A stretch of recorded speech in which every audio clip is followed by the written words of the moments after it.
બરોબર ધ્યાન દઈને સાંભળજો કે કલિયુગ ક્યાં રહે છે।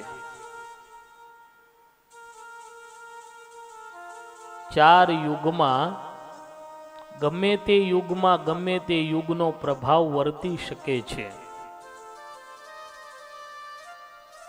કલિયુગમાં પણ સતયુગ પ્રવર્તી શકે છે। આપણી ઉપર આધાર છે કે આપણે સતયુગ બનાવો કે કલિયુગ બનાવો। કલિયુગનો પ્રવેશ ક્યાં છે? 4 જગ્યા પહેલા આપી છે, જુગાર, મદ્યપાન, વ્યભિચાર અને અધર્મ। કલિયુગે ફરી હાથ જોડ્યા કે માલિક મારો પરિવાર બહુ મોટો છે, હવે 4 જગ્યા મને નાની પડશે, હજી કંઈક આપો। પુનશ્ચયાચ માનાય જાત રૂપ મદાત પ્રભુ તતનૃતમ મદમ કામમ રજો વૈરમ ચ પંચમમ। રાજાએ 5મું સ્થાન આપ્યું છે સુવર્ણ। જા સુવર્ણની અંદર જઈને તું વાસ કર। કલિયુગને આનંદ થયો। સુવર્ણ સ્થાન 5મું સ્થાન જે મળ્યું એમાં એટલો બધો આનંદ થયો, એ 5મા સ્થાનના કારણે અસત્ય, મદ, કામ, વૈર, હિંસા એ સ્થાનો આપોઆપ મળી ગયા। સોનું હોય એમાં અસત્ય આપોઆપ આવે, મદ, કામ, વૈર। કોઈ આપણને પૂછે કે તમારી પાસે કેટલું સોનું છે, કોઈ સાચું બોલે? એટલે અસત્ય।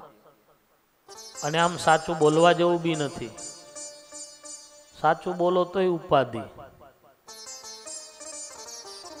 5મું સ્થાન જે મળ્યું, આમ તો જુઓ, સુવર્ણ એ અનાદિકાળથી પવિત્ર કહેવામાં આવે છે, અને એમાં કલીનો વાસ। આપણે ઠાકોરજી માટે સોનાના દાગીના બનાવીએ છીએ। પૂર્વેના જમાનામાં મોટા મોટા રાજાઓ, એને ત્યાં કોઈ ઋષિ મુનિ આવે તો એને સોનાના પાત્રમાં એના ચરણ ધોવે। ઠાકોરજીને આપણે જળ ધરે, સોનાના લોટા બનાવીએ, સોનાના ગ્લાસ બનાવીએ, સોનાનું પાત્ર બનાવીને એમાં થાળ ધરાવીએ। એક બાજુ સુવર્ણને આપણે પવિત્ર માનીએ છીએ, અને એમાં અધર્મનો વાસ।